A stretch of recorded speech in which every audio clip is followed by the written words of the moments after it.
guys are the most important guys in the world, except for Tom Stone, for the modern Alaia and Olo boards.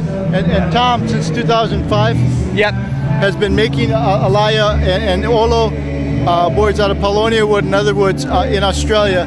You got your master's thesis. Yeah, Pacific Studies, UH Mano, Pacific Island Studies. Hawaiian Olo. And Ian's made a whole bunch of modern ones. But before we go to Ian's work and have him describe it for you, I'd like to, Tom didn't bring any of his gigantic 18-foot pieces, but he'll come and introduce his Alaia to you and explain about what he's done to it. My name is Greg Luikwan. I'm a surfboard collector, and I wanted to introduce Tom Wegener. Tom is the modern promoter of the ancient Hawaiian Olo and Alaia boards, and he's managed to bring a few pieces over from Australia, and I want him to explain what he has for you. He's just the man in the world, #1 guy. Hey, thanks for that.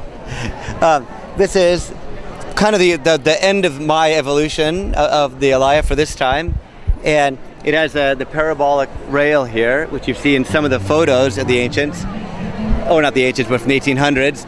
And then it has the concave, and just today I was at the Bishop Museum and measuring up the boards, and one thing that most of the Alaias have in common from the ancient times, the true ancient ones, is a concave.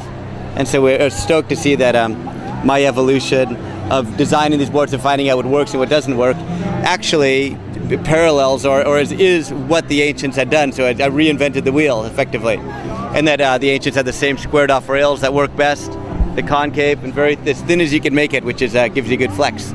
And those are the ancient principles that work really good. So do you remember your first board? You want to tell us something about it?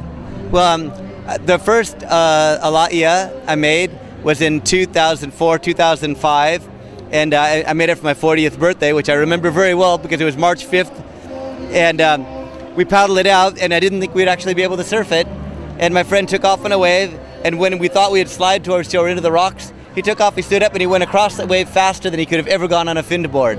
And I just went, whoa, okay, here we go, because I'd seen the ancient boards in the museum, measured them up, and I knew that there must be something to that style of surfing, but I just had no idea how the boards work. And after that first wave, I said, okay, well, there's something here. We've opened up a door, we don't know where it's going, but gee, it's really nice and it's really fast. So it was 97 board later, 97 prototypes later that I made a board similar to this for David Rostovich. So it took nearly 100 shapes to start hammering the boards down from 10 feet, then I went to 12 feet, and then I went to 9 feet, and then I brought them down to 8 feet, and then down to 7 feet, and all of a sudden we realized, oh my gosh, 6 to 7 feet is the best for standing on, which is exactly the way the boards are at the Bishop Museum.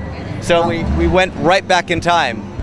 Now I see number 376 here. Does that... yeah, that's... Well, that 376, that's how many really production boards that I've done that I get paid for, and I've done many, many, many others when I've traveled through Europe or go to California and stuff in shape, but there's 376 is the proper boards out of my factory that I glued up. Outstanding. Thank you. Thank you very much.